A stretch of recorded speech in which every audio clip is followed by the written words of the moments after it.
Okay, so there's this group called the nuns in the church that if you want to reach out to your community and get that next group of people to get to know about Jesus, you've really got to know who they are. Now, we know that nuns stands for religiously non-affiliated, but how does that affect your ministry both on a Sunday morning and the other 167 hours of the week? Well, here's how.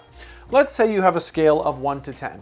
1 being somebody who really doesn't know anything about Jesus at all, and 10 being somebody who's given their life to Christ. Now, growing up in the 60s and 70s and 80s, most people would land themselves somewhere between a 7 or an 8. Now, what do I mean by that? I mean that there's a group of people that they might not have been Christians, but they still grew up in the church. The church was part of the culture. There was still prayer in schools. There were community events happening at your local church. People understood and generally knew what the Easter story was, the story of creation, Noah's Ark, David and Goliath, all those kinds of things. So when you saw a lot of these big revivals in the late 80s and 90s and early 2000s, what you saw is a lot of people that were pretty close, taking that head knowledge, converting it into a heart knowledge and giving their lives to Jesus. But that's not where the nuns are. Here's where the nuns are.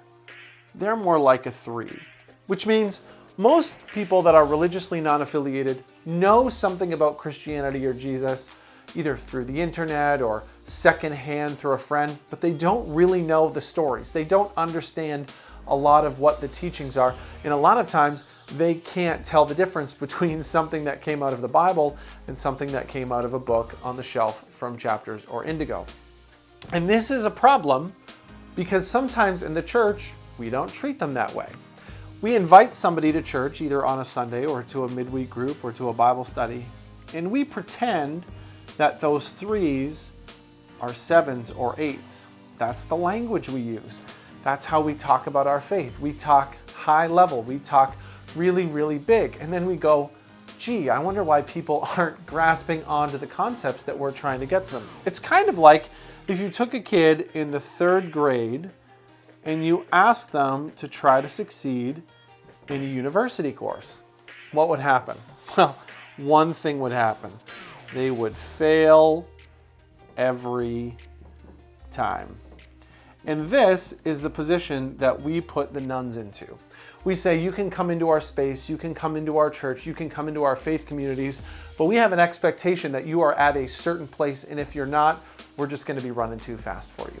And if we are really, really serious about reaching that next generation of people that really don't know anything about God at all, we need to slow down.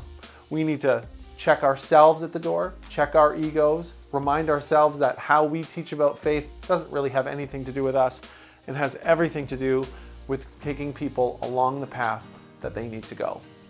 That's why you really need to know who the nuns are.